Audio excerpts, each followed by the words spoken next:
Nakoy nakitaan sa comment section nga nangutana, Father, ngano man nga inig-reshuffle sa mga pari, dili man sad i-appeal sa reshuffling ang mga obispo. Nindot kay na nga pangutana.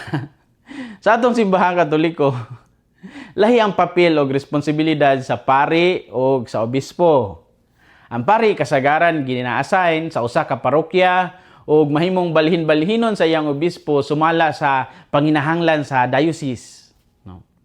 Apan ang obispo, dili lang ni siya assignment. No?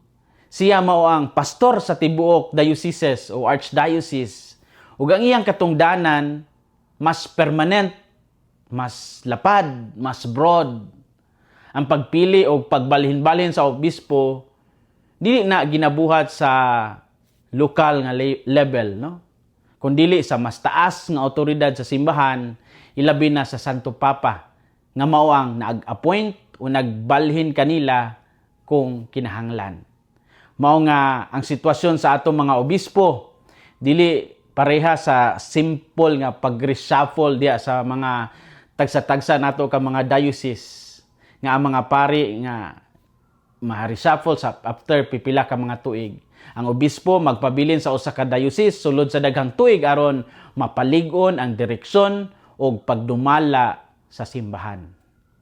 Apan dili pasabot nga dili gyud sila mahimong ibalhin. Mahimo silang ibalhin, ma-promote o mag-retire kung moabot na ang hustong edad o kung adunay laing rason nga balido. Ang pagbalhin sa usa ka obispo ngadto sa laing diocese dili kanunay tungod kay dako ang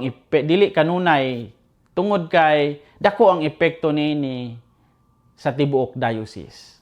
Busa ang kalainan mao nga ang pari dali ma-reassign sa lokal nga level samtang ang obispo ginadumala ang mas taas nga level sa panimbahan.